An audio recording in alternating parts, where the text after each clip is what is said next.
Good morning to each and every one of us. Napakaingay po sa kapitbahay namin. Kabi-kabila, pukpok dito, pukpok doon. Pukpok, pukpok, pukpok. Grabe, as in. Napakaingay po.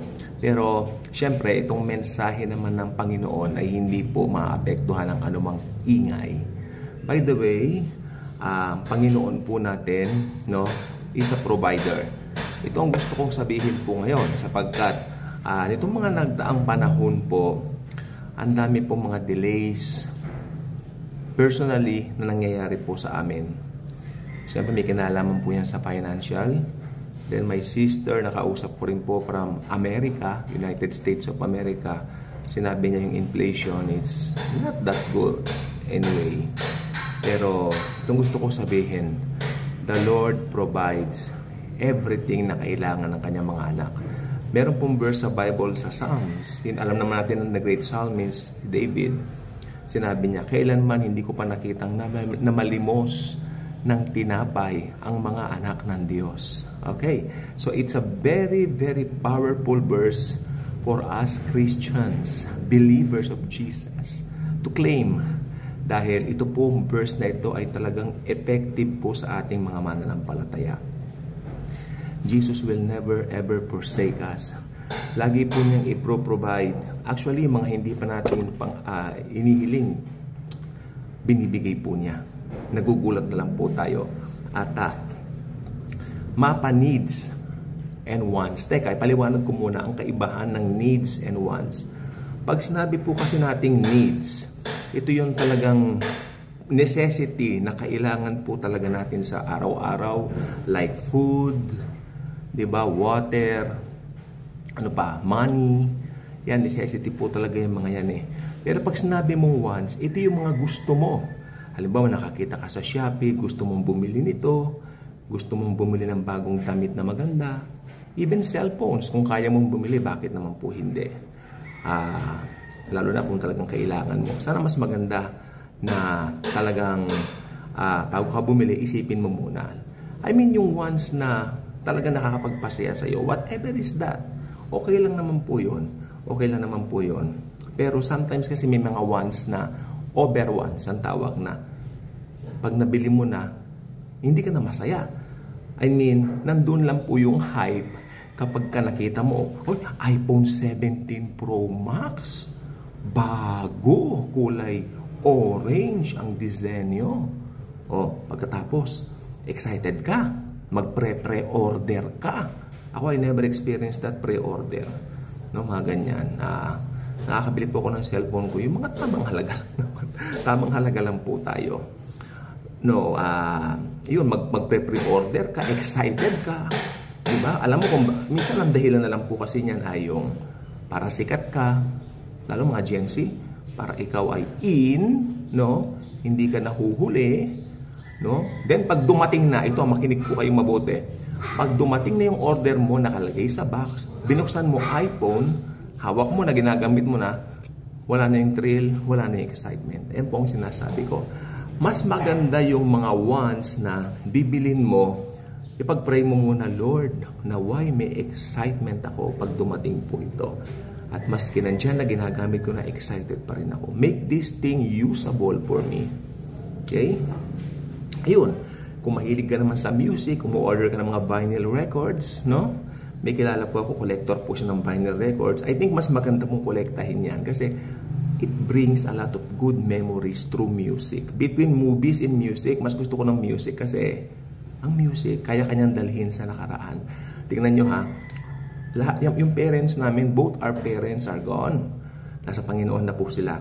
Pero, pag nag-play ako sa Spotify ng isang music na nung kabataan ko, bumabalik po yung nakaraan na nandyan pa sila. Pag nag-play yung music, as if nandyan pa rin po sila. So yan, kung mahilig kayo sa vinyl records, maski mahal pa yan, I suggest go, go, go.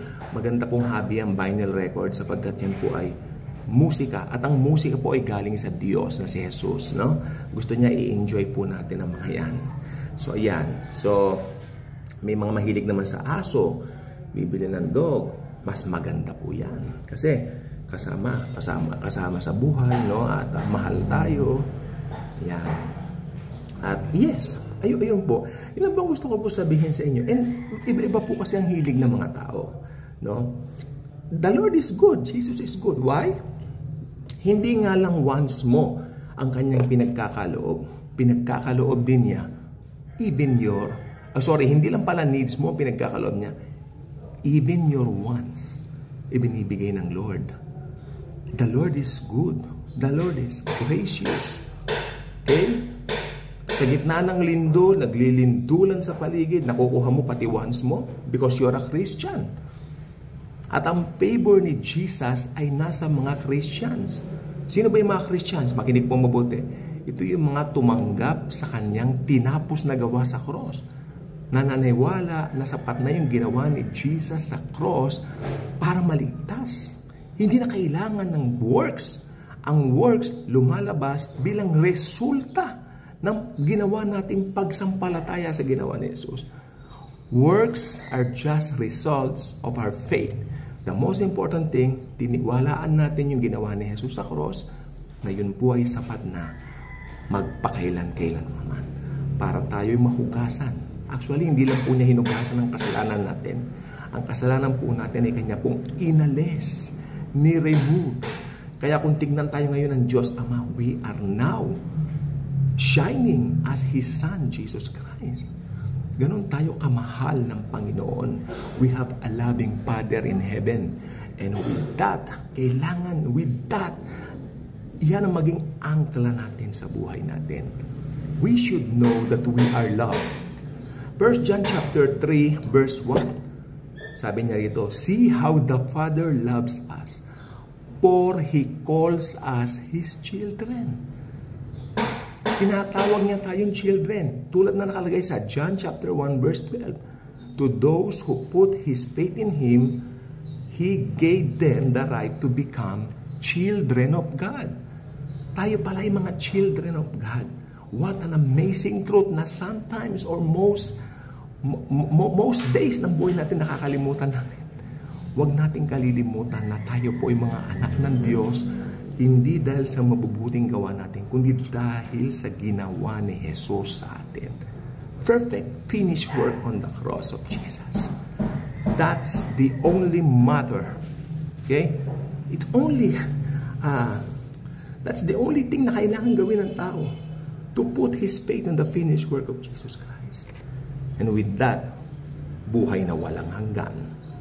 Pero habang nandito pa tayo sa mundo, makatitiyak tayo po ay kanyang binubusog ng mabubuting mga bagay, mahal niya tayo, iniingatan niya tayo, patuloy na proprotektahan, patuloy na gagabayan.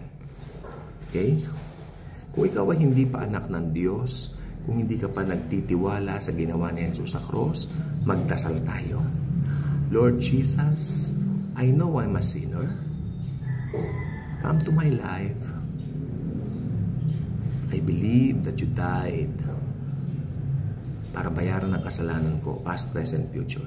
Lord Jesus, mula ngayon, ikaw na po ang driver ng aking buhay. Ikaw na ang piloto ng aking buhay.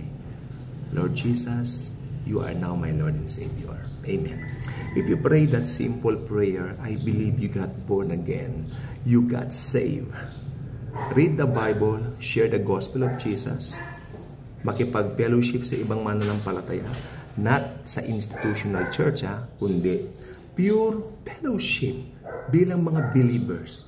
It's high time na makalaya tayo sa mga denominational tawag dito, grounds na yan, sa mga denominational manipulators na yan, no? At tayo ay malaya na makapagsamba sa Panginoon sa Espiritu at sa katotohanan sa pamamagitan ng kanyang anak na si Jesus. Yan lang po. It's not institutional. It's faith alone in Christ. And pure fellowship with our fellow believers in Christ also. Salamat po sa inyong panonood, no? At naway i-share ninyo itong Daily Good Vibes natin na channel para ito po ay dumami naman po tayo dito. Now may 5,000 na po tayo at paramihin pa po natin because si Jesus lang po ang bida dito. Wala na pong iba at wala na magiging iba. God bless.